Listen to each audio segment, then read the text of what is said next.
Salut. Après quelques discussions et un vote sur ma page Insta, j'ai décidé de faire une vidéo sur l'écriture. Donc j'essaierai d'en parler en général au maximum, mais forcément ce sera assez orienté par rapport à ce que moi j'ai pu faire. Donc ce sera un petit peu subjectif, faudra pas vous en formaliser, c'est normal. Tout d'abord, c'est assez dur de définir la limite entre écrivain, auteur et artiste. On est artiste dès l'instant où on fait une œuvre d'art, et pour moi je considère que l'écriture c'est de l'art. Forcément je vais un petit peu axer cette vidéo sur l'écriture dans la fantasy et pas sur le classique ou autre, notamment au niveau des intrigues, de plein d'éléments possibles. Par exemple, en écriture, quand vous commencez un livre, à quoi vous pensez? Est-ce que vous vous dites tiens je vais créer un élément déclencheur directement et hop l'histoire part et on a un personnage qu'on suit tout le temps? Ils se disent tiens je dois arriver là, du coup je commence comme ça, ok bah je vais écrire à l'arrache et voir ce que ça va donner un truc bien. Des gens le font très bien, c'est pas mon cas. Et les personnes qui écrivent comme ça, on appelle ça généralement des jardiniers, c'est-à-dire ils n'ont pas besoin de décrire à l'avance tout ce qui va se passer dans chacun de leurs chapitres. Ils se lancent et ça vient tout seul. Mais c'est incroyable, hein, j'adorerais faire ça. Et les autres types de personnes, ce sont les architectes, c'est-à-dire que ce sont les personnes qui décortiquent tout, chapitre par chapitre, petites intrigues par petites intrigues. Évidemment, j'exagère, ils ne sont pas obligés de tout faire non plus. Moi je le fais parce que ça m'aide beaucoup, mais des gens ont quand même besoin d'avoir un semblant de fil rouge posé sur papier avant de commencer à écrire leur histoire, sinon ça devient très difficile pour eux de la suivre et ils se perdent eux-mêmes dans le toile de leur histoire et ça devient très compliqué de s'en dépêtrer après. Écrivez ce que vous avez en tête tout le temps, ça c'est une règle dans l'écriture. Quand vous avez un truc dans le cerveau et que vous dites tiens ça va être un truc génial, c'est un dialogue super, je veux le mettre plus tard, ou cette scène là, oh elle est parfaite, je devrais absolument la rajouter. Ouais mais vous êtes en soirée, vous allez aux toilettes, vous sortez dans une ville, vous voyez des gens et vous revenez après vous dites ah j'avais pensé à un truc super mais c'était quoi déjà? Bah ouais, c'est bien le problème justement. D'où l'idée de noter à chaque fois que vous avez une idée, c'est super important, que ce soit dans les transports, dans un bus ou même dans la rue, sur votre téléphone portable ou n'importe où, faites gaffe quand même aux poteaux. C'est important de noter ce qu'on a en tête. Après vous ferez le tri chez vous, si oui ou non c'est bien, si oui ou non c'est pertinent, c'est encore autre chose, mais notez-les. Le nombre de fois où j'ai perdu des dialogues, des scènes ou des répliques qui me semblaient cinglantes ou super, et je me suis dit tiens, ça va être génial. Ouais mais je l'ai pas noté. Et du coup ensuite j'oublie complètement et j'essaye de retrouver quelque chose qui s'approche de près ou de loin à ce que j'avais pensé à ce moment-là. Et du coup c'est pas la même chose et à la fin je me dis bah je suis pas satisfait. Et il n'y a rien de pire que d'écrire quelque chose et de ne pas être satisfait. Et on en vient au point suivant, quand on écrit, en général, on est rarement satisfait de ce qu'on écrit, on a envie de repasser derrière plein de fois. C'est bien justement le principe du premier jet, qui du coup est l'équivalent d'un brouillon géant selon la taille de votre livre. Après ça, vous pouvez entamer la phase de relecture, de réécriture, voire même carrément de rajouter des scènes entières ou en retirer des complètes. Ça fait toujours mal de retirer des scènes quand on a une, notamment qui fait, disons, 20 pages, on se dit tiens, je suis obligé de la retirer parce qu'elle sert à rien finalement, elle est inutile, elle est cool mais elle sert à rien. Et encore je dis 20 pages mais c'est pour moi, il y a des auteurs et des autrices qui, de leur côté, doivent supprimer parfois des centaines de pages. Beaucoup de personnes, quand elles ont terminé d'écrire, font lire leurs histoires à ce qui s'appelle des bêta-lecteurs, des bêta-lectrices, des personnes donc qui lisent ce que vous avez fait et qui essayent d'apporter un avis, de vous aider à corriger des scènes, donc la cohérence, la pertinence, les fautes d'orthographe, ça peut être des pans entiers de l'histoire, ça peut être sur le fond et la forme, c'est parfois très utile. Il y avait Stéphane Marsan aux Imaginales qui avait cité Cocyclix pour ça, c'est un forum, et Cocyclix c'est un forum où les gens font de la bêta lecture. En faire soi-même, ça peut aider à mieux visualiser comment bien écrire des histoires pour soi après coup. Et ça c'est très bien. Sauf que forcément, si vous faites lire votre histoire à 30 personnes, et que parmi les 30, aucune n'a un avis similaire, franchement, vous allez faire quoi? Vous allez écouter les 30 personnes et vous dire tiens, lui dit que je dois supprimer ça donc je supprime. Elle dit que du coup ce personnage-là, je devrais lui faire plutôt cette action-là donc je change tout. Non, ça reste votre livre, c'est votre œuvre, c'est votre écrit, c'est votre bébé, c'est vrai en quelque sorte. Chérissez-le, faites-y attention, occupez-vous-en, mais le dénaturez pas. Il faut pas changer son histoire parce qu'on nous a dit que ça ne plaît pas à certaines personnes. Certes, s'il y a des problèmes dans une œuvre, par exemple si à un moment le personnage principal s'appelle José et que dans 40 pages il s'appelle Rodolphe, enfin, voilà, c'est... Évidemment que les incohérences, il faut les changer, c'est normal. Enfin, ça dépend de votre style d'écriture évidemment. Mais quand on peut raccourcir une scène et aller droit à l'essentiel, droit au but, parfois ça peut faire du bien, tout comme parfois on peut se dire tiens là je suis trop direct, il faut quand même que je modifie ma phrase. Et ça peut être bien, ça peut amener du bon après, quand on a une lecture fluide et sereine. Ça vous relaxe et quand vous lisez ce que vous avez écrit après coup, quand vous retravaillez, vous vous dites là c'est pas mal, Là on tient quelque chose. Et encore une fois, c'est tiré de ma propre expérience. Hein. C'est pas quelque chose de gravé dans la roche, c'est pas un truc absolu, définitif et sans équivoque, non. Au contraire, si vous avez vos méthodes à vous de le faire et que ça marche pour vous, c'est très bien. Encore une fois, je parle pour moi là.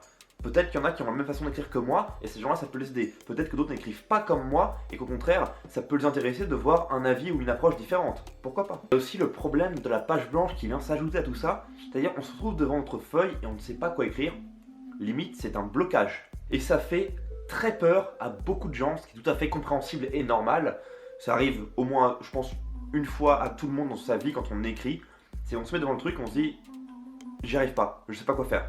Qu'est-ce que je fais? Du coup, on cogite, et à force de cogiter, eh bien, on se bloque. On a toutes les barrières mentales qui se ferment en disant j'y arrive pas, et du coup, pof, voilà. Et du coup, vous allez vraiment pas y arriver parce que vous vous en persuadez. Si vous avez le problème de la page blanche, prenez une tisane, regardez une série, sortez faire un tour, voyez des gens, faites autre chose, mais n'essayez pas forcément de vous forcer. Quand vous forcez, c'est que c'est mal. Il faut toujours faire les choses, et c'est très important dans l'écriture, comme dans plein de domaines artistiques, faites les choses quand vous en avez envie, pas autrement. Parce que forcément, si vous écrivez une scène et que vous dites tiens, elle est nulle cette scène, j'en ai pas envie mais il faut l'écrire, bah forcément ça va se ressentir dans l'écriture. Prenez du temps pour vous, soufflez un peu, même si vous avez parfois des deadlines, etc. Oui, il faut, mais il faut pas faire à outrance, il faut pas que ce soit anti-pédagogique, il faut pas que ce soit non plus bourratif. Hein. Voilà, c'est comme l'idée de finir un plat quand vous avez plus faim. Vous faites comment en fait? Vous faisiez la moitié du plat qui vous reste et vous vous dites ah, je vais me forcer à finir parce qu'il faut finir. Bah non, la meilleure idée c'est pour un Tupperware de le mettre dedans et de le manger la prochaine fois. Pareil pour l'écriture. Vous n'arrivez plus à écrire, vous faites une overdose de ça, bah vous dites ok, je fais une pause pour l'instant, je m'arrête un petit peu et je reprends après. Par contre, faut pas non plus tomber, dans la flemme. Si vraiment vous sentez que vous vous détachez de votre histoire et complètement, il faut quand même pas non plus trop s'en désolidariser. Faut savoir aussi revenir un petit peu à la charge. C'est un peu contradictoire par rapport à ce que j'ai dit avant sur la page blanche, mais en fait, c'est comme tout. On a des extrêmes et dès l'instant on est dans un extrême ou dans l'autre, c'est pas bon. Il faut trouver le juste milieu. Alors ne baissez pas les bras s'il vous plaît. Moi, votre histoire, je veux la lire. Si vous avez un mot qui peut être utilisé très souvent, par exemple, j'avais lu un livre il y a quelques mois où dedans il y avait le terme nauséabond. Et le terme nauséabond, qui est quand même pas un mot très courant non plus, on l'emploie pas tous les jours, il était repris 4 fois en 2 pages et demie. Et je vous assure, si la deuxième fois je me dis bon, je passe outre, à la troisième on se dit ça fait quand même beaucoup là. Lionel Davoust et Jean-Claude Dugnac, lors de la masterclass des Imaginales, expliquaient qu'un écrivain peut écrire, mais de tas de manières différentes, la même chose. Par exemple, il fait beau, déclara Madame Edward. C'est vrai, répondit Monsieur Patate en relevant la tête. Là, c'est un dialogue très simple, une personne parle, une autre répond. Le problème, dans ce genre de dialogue, c'est que quand ils deviennent longs, on ne va pas dire tout le temps un tel dit ça, un tel dit ça, un tel répondit ça, un tel surenchérit ça, un tel rajoute à ça. Ça fait beaucoup, ça fait lourd. Ce qu'il faut savoir en écriture, c'est qu'on peut dire la même chose de plein de manières différentes. Et notamment, la dernière personne à faire une action est celle qui généralement parle juste après. Regardez, le même dialogue avec un contre-exemple. Il fait beau, déclara Madame Edward. Monsieur Patate releva la tête. C'est vrai. Et c'est important parfois de faire un peu réfléchir le lecteur, de faire marcher ses méninges. On ne lui dit pas tout, on ne lui mâche pas le travail. Je pense que prendre le lecteur par la main non-stop, c'est quelque chose qui, à terme, risque de le gonfler parce qu'il va trouver ça simple. Il n'a pas de place à la réflexion, à l'imagination. Des éléments, on se doute que ça va se passer de telle façon. Par exemple, vous dites, un tel va dans une pièce, il s'assoit devant un ordinateur. Par exemple, vous dites, un tel va dans une pièce, il s'assoit devant un ordinateur, il commence à taper sur le clavier. Et là, vous vous dites quoi? Que le PC est éteint, que le gars il matraque le clavier de façon totalement anodine? Ou vous dites que le PC est allumé? Bah, de façon logique, vous allez penser que le PC est allumé. C'est tout bête, mais c'est de la réflexion induite. Et ça, c'est bien parfois justement de pas toujours dire il entra dans la pièce, le PC était déjà allumé, comme l'indiquait le voyant vert sur le côté du. Enfin voilà, au bout d'un moment on s'en fout. On sait ce que c'est qu'un PC, on sait ce que c'est quand un PC est allumé.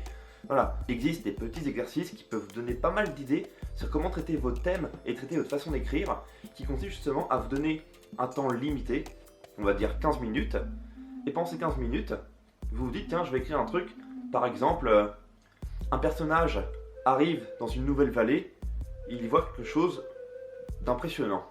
Décrivez cette chose impressionnante. Vous avez 15 minutes. Le moment où vous allez le faire, l'état d'esprit dans lequel vous serez, et à force d'en faire, vous allez avoir quelque chose de plus en plus crédible, avec des éléments de moins en moins superflus. Ça peut vraiment vous aider, et ça peut vraiment, surtout, développer votre sens de l'écriture. Il y a un livre qui m'a pas mal aidé au départ, sur comment écrire une histoire, parce que j'écrivais n'importe quoi. Je partais avec mon personnage, je savais pas où j'allais, j'étais dans un décor, je savais pas ce que je faisais, mes scènes n'avaient aucune cohérence, elles ne se suivaient pas, il n'y avait pas de fil rouge, il n'y avait rien. C'était vraiment, j'écrivais pour écrire, mais je voulais créer mon histoire, j'avais une idée globale de ce que je voulais, mais je ne savais pas la mettre en forme. Et c'est le cas de plein de gens, on a tous le même problème à un moment ou à un autre, sauf certaines personnes évidemment, qui ont plus de facilité, comme tout le monde en fait. Chacun a des prédispositions dans un domaine.